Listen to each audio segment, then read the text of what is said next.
dia eu disse para vocês que o Demetrio Magnoli, aquele sujeito feito a canivete, né?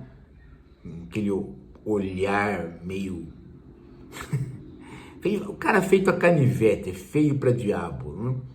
Eu disse para vocês que ele estava tentando competir com o Pundé para ver quem que era a personalidade da direita na mídia que pudesse encarnar a maior burrice possível. O Pundé continua na frente. É difícil você encontrar alguém que faça todo tipo de pronunciamento errado, que você pode usar sempre como exemplo do errado, como o Pundé. Mas o Magnoli, ele fica ali na corrida, ele também quer o título de burro do ano, ou de burro eterno. Ele fez um artigo, gente, veja como que é o ranço, né? O ranço, o ódio, a mágoa, ela faz a pessoa escrever as coisas, né? Que às vezes você pensa que a pessoa pode acertar e ela erra por conta da mágoa. Ele está indignado com o fato de que o PT parou de falar na questão dos juros altos, acusava o Campos Neto, agora parou, porque não pode acusar o Galípolo. Até aí você fala, bom, olha, que coisa interessante de explorar, né? Mas aí vem a raiva, o ódio, o ranço dele contra as esquerdas, e isso vence ele de modo que ele se perde completamente nos argumentos, que se tornam não argumentos. É incrível, né? O sujeito tem o elemento ali na mão, ele pega, mas não desenvolve. A mágoa leva à burrice.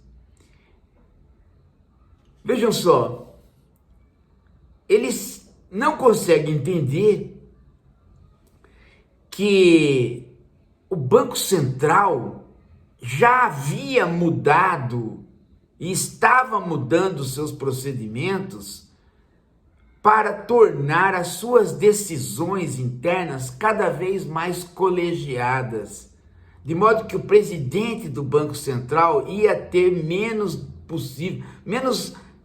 poder na mão de decidir as coisas.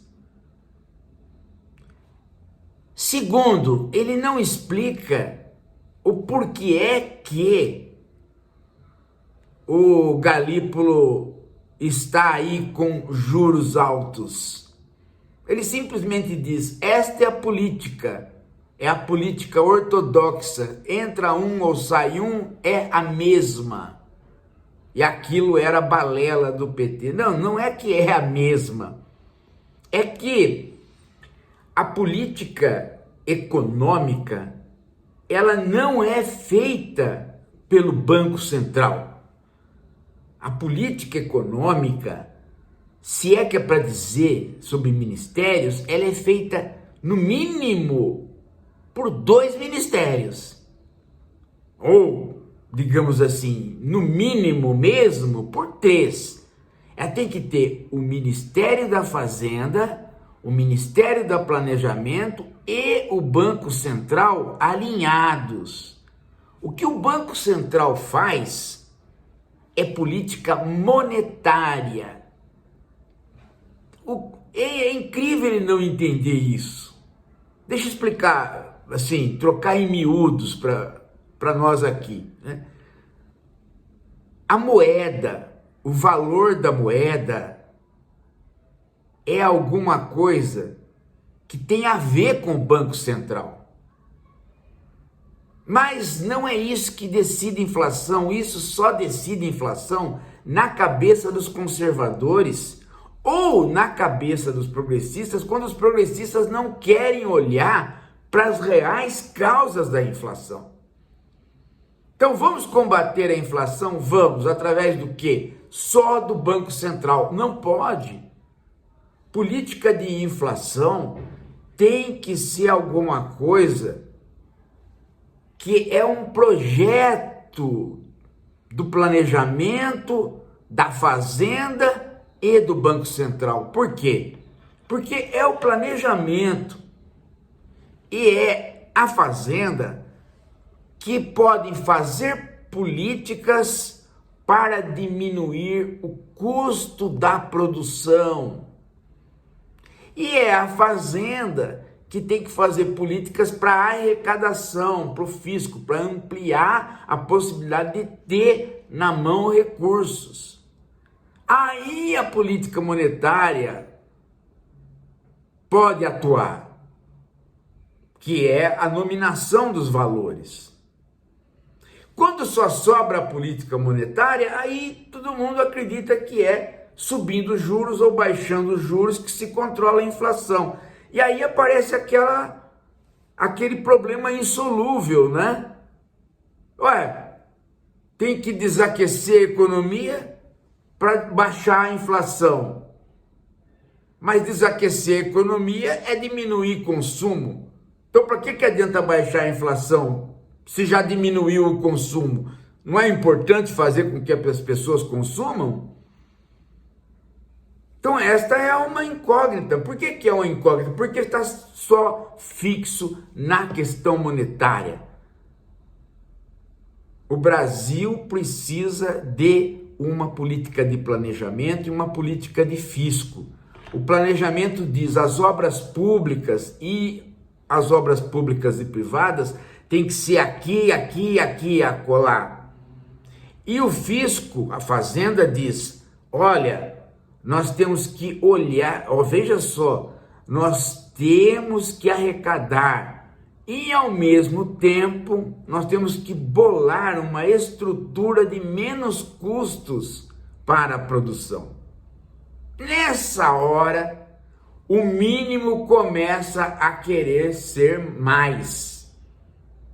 Por quê? Porque os dois ministérios mais o Banco Central começam a perceber que nem eles três dão conta, que é preciso chamar os outros ministérios, porque uma política de inflação, se ela está centrada na diminuição dos custos, não é só dar incentivo fiscal ou tirar impostos de certos produtos, é ver a tecnologia.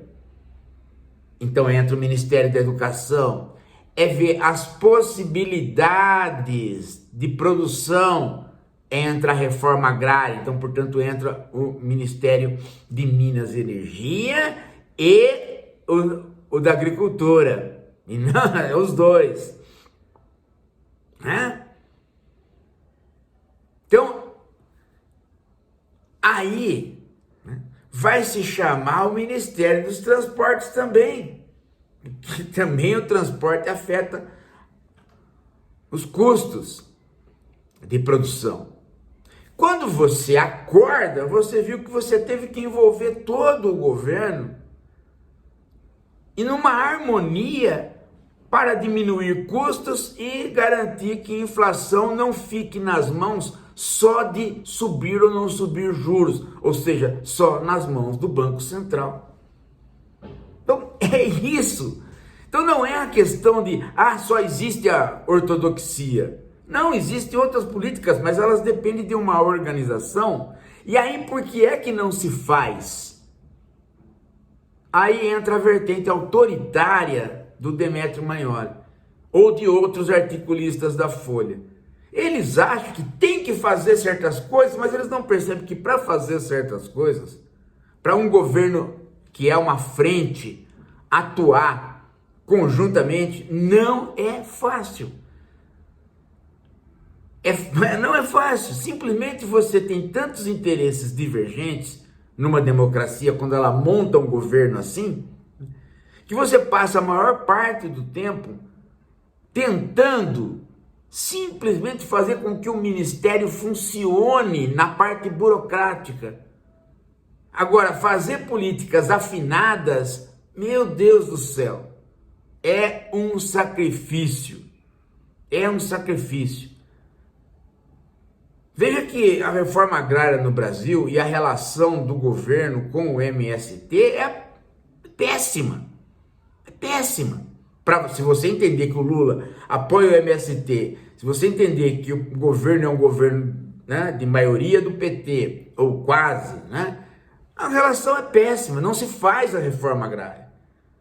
Se você imaginar a questão nos transportes, veja só, né, para resolver certas questões no transporte, está se optando simplesmente por privatização, porque não tem dinheiro em caixa de arrecadação para manter o funcionamento do serviço público. Sem contar, gente, que o Ministério da Agricultura e outros setores, inclusive do planejamento, estão rodando para ativar a Companhia Nacional de Abastecimento, a Conab, que é o que faz os silos e que pode intervir de vez em quando no preço dos alimentos. Mas o custo da produção depende, gente, de uma distribuição de terras, de tecnologia que afeta a educação, de transporte. É um conjunto de atividades para fazer com que um produto brasileiro chegue para a mesa do brasileiro, ou chegue para o exterior, ou chegue aonde for que tenha que chegar, competitivo. Você faz uma coisa, mas a hora que você vai entregar, ela está caríssima. Você faz uma coisa, mas ela já sai caro porque você teve que alugar uma máquina.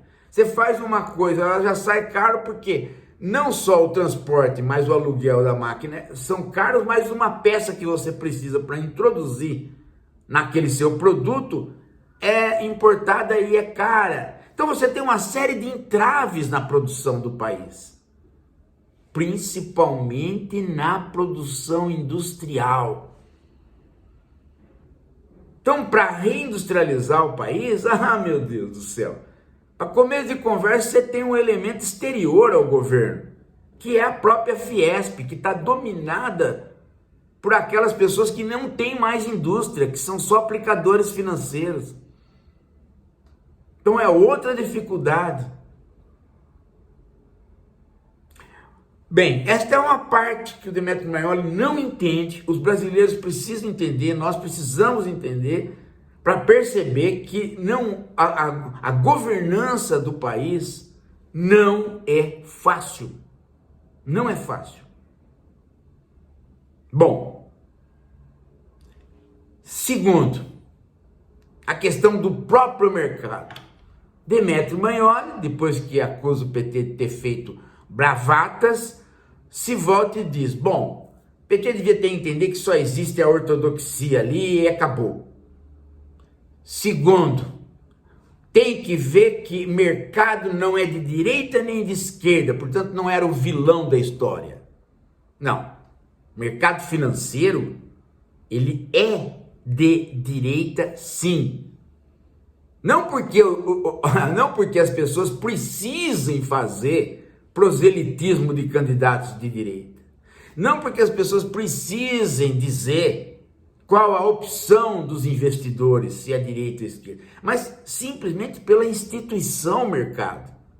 A instituição mercado é uma instituição do capitalismo. Ela não é subsidiária ao capitalismo. Você tem a escola. A escola não é... A escola, ela adere a diretrizes capitalistas, mas ela não é necessariamente capitalista. Você tem o hospital, ele adere a diretrizes capitalistas, mas ele não é necessariamente capitalista. Agora, o mercado é uma instituição diferente. Ele é capitalista, não existe mercado financeiro fora do capitalismo. Ele é a essência do capitalismo, porque ele é que faz com que o capital realize o seu desejo como capital. Ele faz o capital crescer sem que seja necessário o capital se transformar em mercadoria para depois voltar a ser mais capital. O mercado financeiro, ele eliminou a mercadoria. O dinheiro a juro é um dinheiro que você empresta, não entrega, porque ele é só empréstimo, e ele cresce porque você paga juros. Então ele faz um círculo que não é o círculo dinheiro, mercadoria, mais, que é resultado em mais dinheiro. Ele faz dinheiro que gera mais dinheiro. Então ele realiza o desejo do capital de crescer sem ter que passar pela terra. Ele realiza o desejo metafísico do capital. Então ele é o mercado, o capitalismo, a instituição capitalista por essência. Por essência. Ele se confunde com o próprio capitalismo. E o capitalismo é um regime dos ricos, para que os ricos fiquem mais ricos. De modo que ele é um regime de direita. Portanto, a instituição que é a sua essência, ela é de direita. Não tem mercado financeiro de esquerda. O que tem é mercado financeiro que pode ser relativamente controlado pelo governo, se o governo tiver forças para tal. Entenderam? Então, são essas duas questões que você está ali no artigo do Magnoli, mas ele próprio não entende o que ele está falando. E aí, né, a mágoa ou a falta de inteligência, ou a mágoa que leva à falta de inteligência, fazem ele funcionar da maneira como funciona. É só isso, gente. Bem, dito isso, acho que está bem explicado. Acredito que vocês, né, mesmo que não tenham nenhuma formação em economia, acho que dá para entender o que eu falei.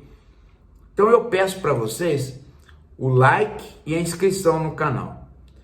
Feita a inscrição, dê o like, aciona o sininho para receber a notícia dos vídeos.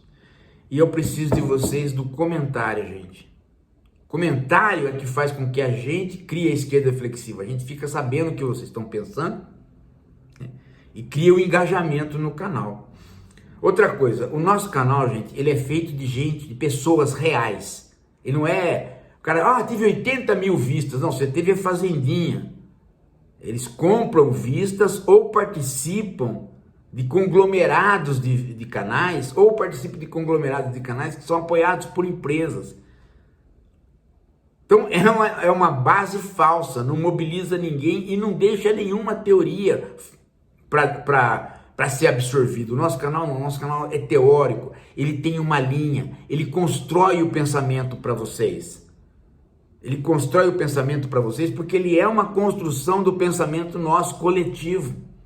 Então é por isso que eu peço para vocês continuarem financiando o canal, ou seja, sustentando o canal através do Pix, que vai para os passarinhos, vai para a escolinha de esportes e vai para o nosso funcionamento, para a própria possibilidade de eu mesmo, né, ter dedicação exclusiva. Eu não tendo dedicação exclusiva, tudo isso daqui fica capenga. Pelo menos eu tenho que ter dedicação exclusiva para o canal. Então é isso que funciona. Você tem R$1, 2, você tem 500. Eu tenho R$2.000. Vai sobrar. Eu vou investir no canal. Isso daí é bom, né, para a própria minha formação. Então são doações, gente, que você faz para alguma coisa que funciona. E aí você vai calculando o que você pode doar. Mas faça a doação sempre para o Pix. A gente conseguir se livrar de depender de qualquer outra coisa. Isso é que faz com que a nossa conversa seja aguerrida, seja livre. A gente fala aqui de maneira livre, sem medo. É isso. Pode contribuir? Contribua. Qualquer valor ajuda sempre. Daqui a pouco a gente volta.